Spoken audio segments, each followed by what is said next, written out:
At this point in our Sunday readings from Mark's Gospel, Jesus and his disciples have reached Jerusalem on their journey from Galilee. They've come up from Jericho with a sizable crowd, and they arrive at Bethany just outside the city. Then Jesus enters Jerusalem riding on a donkey and praised by the crowds. But not everybody welcomes him. Mark's Gospel says he cleanses the temple and he calls for making a house of prayer, that temple, instead of a den of thieves. And that, of course, causes a reaction from Jerusalem's religious leaders, the scribes and chief priests, who want to put him to death, but can't do anything because the people support him. So they attack Jesus by words. What's your authority? What's your credentials for doing these things? They're smart. They try to trap him by difficult questions. Should we pay taxes to Caesar? What about the woman who has 7 husbands? Whose wife is she in heaven? They try to kill him with questions.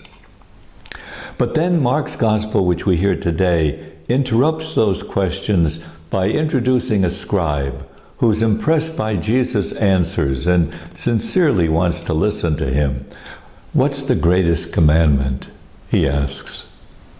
Love God and love your neighbor, Jesus says. Simple words. The scribe has heard them before. He's heard them many times before. But suddenly he hears them now in a new way. And maybe that's what Mark's Gospel wants to tell us. The message of Jesus is simple, but we can hear it again and again, and it's always new. It's simple, but it keeps making sense of everything. It's simple, but it informs everything we do. It should cut through the pretense, the games we play, the selfishness, the politics, everything else.